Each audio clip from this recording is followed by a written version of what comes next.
So as we look around at these first-round quarterbacks taken in this class, which is most likely to start in the NFL? I'm not even going to say week one because, in my opinion, none of them should start week one. But who's going to start first, Kyle? I think it's going to be Baker Mayfield, the number one pick. First of all, there's not a lot of pressure on the Browns to win this year. They didn't go 8-8 last year. They don't have to get in the playoffs.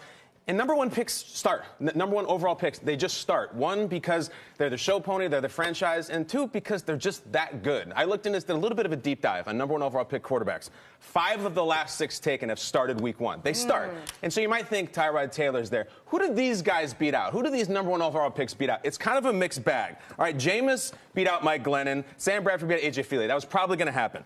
Cam beat out Derek Anderson, a guy who's won double-digit games in this league. And then it gets interesting. Andrew Luck beat out Drew Stanton. Matt Stafford beat out Dante Culpepper and Drew Stanton.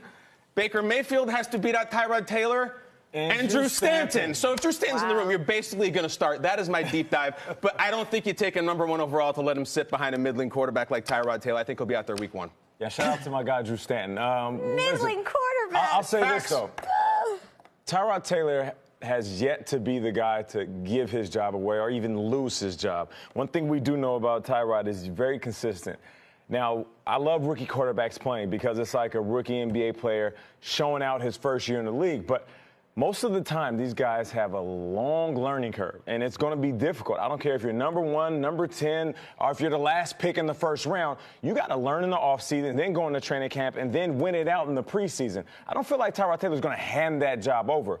So the guy that I feel like is going to start is going to be Josh Rosen. And I said this before, and actually I was looking at my comments and somebody said Nate needs to stop talking. And I don't know if they're an Arizona Cardinals fan, if they think that I'm taking a shot at Bradford and I'm wishing that he gets injured. What? Well, they feel like that me saying that Bradford is going to get banged up is a bad thing. And I'm just saying it's almost inevitability. If you look at the injuries and you look at his track record, that's the reason why I feel like Rosen is going to be a guy that get in there. Not because one of these QBs are going to hand this job over or even play terrible enough to get put on the bench, but I do feel like Rosen is going to be that guy because Bradford has been banged up throughout his career. He might even play a handful of games. Yeah, but then there's going to be something. He's not going to be banged up in training camp, Nate. You're talking about who's going to start week one. Who's going to be the guy? I agree with Kay. Who is the most game-ready quarterback she changed the going question. into this draft? She changed the question, but there have been 20 quarterbacks in the last 10 years who've started week one. So it's not this crazy oddity that one of these guys can win the job. It's not an oddity. I just don't believe one of these guys is going to start week one. But Rosen's the first, right? Who's the most pro-ready quarterback in the draft? I don't know who's most pro-ready.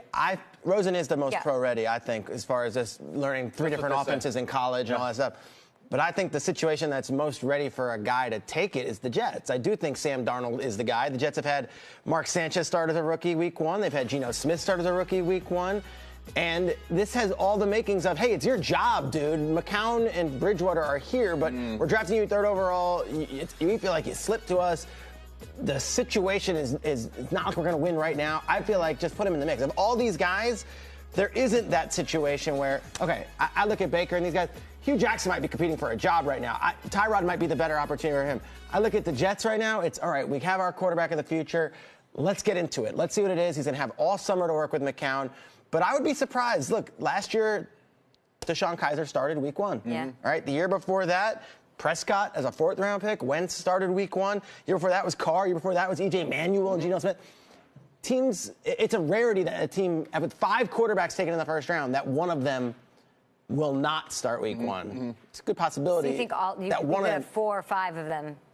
I don't think. 5, I don't know. 3 or 4. I do think there will be one of them, and I think Darnold's the one who's got the best opportunity. And the fans want that. I think the Jets fans are like, we love Josh McCown, and we want to see him help Sam Darnold, but let's get going here. Let's rip the Band-Aid off. We've waited for years with Petty and Hackenberg on the bench. You make a great point about Baker Mayfield and number 1 picks and all of that, but I do think Tyrod's going to push him and he's going to start and hold on to it for at least a little bit.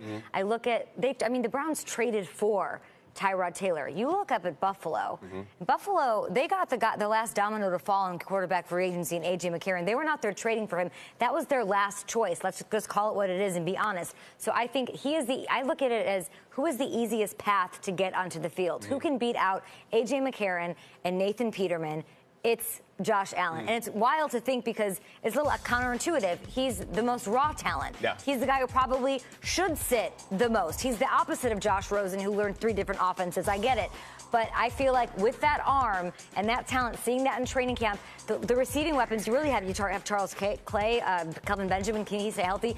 They're going to want to get him out there and chuck the ball, even though they made the playoffs last year. And I'm sure it's important to get back there. They're in a similar situation as the Jets in that regard. Rip the Band-Aid off. Yes. Let's go. Like, what are we waiting for? You know, AJ, that to me. I don't want it to happen, but I feel like they're going to put him out there week Matt one. Ryan started week one. Flacco started week one. Cam was Sanchez, incredible Stafford, week one. Cam, Josh Dalton. Allen, the way he won us over at the happens. Combine, he'll win over everybody in training camp. He's going to have the wow factor. Yeah. We're not at recess saying, hey, guys, go out there and have fun until the bell rings, rip the Band-Aid off. You go with the guy that's been in the league long enough, that understands systems, that can play consistently. You don't go with a raw talent. I just think you go with who's better. Yeah, exactly. Who's If better. you're better in I training mean, camp. And you're telling me that Josh Allen's better than AJ McCarron, who's already been in the league? Like, since when did we start dismissing the fact that these guys AJ been in the McCarron's league? a fifth-round pick who couldn't get on the field in Cincinnati. Why wouldn't the number He's 7 been overall pick in be the better? NFL. That's okay. This A lot young of Josh guys have. Allen is coming out of Wyoming. You don't where draft a quarterback if you have one. They don't have one, obviously. It's not about that, but he's been in the league playing against top-tier talent. I don't care if it's at practice as a second stringer. I don't care if he's on practice squad. Josh Allen's coming from Wyoming, where he didn't dominate, and that's the lowest-tier talent compared to what he's about to face this summer. All I'm saying is go with consistency. Ripping the Band-Aid off is a panic move. You rip the Band-Aid off at the end of the season when your season's in the toilet. Right now, at least give yourself a fighting chance. The more that you play the starter that's supposed to be the starter right now, the longer the rookie has to learn. If you are married to that, you get Tom Savage for a half, and the fans say, well, what the hell was that? And you also get DeShone Kizer getting out there throwing too early.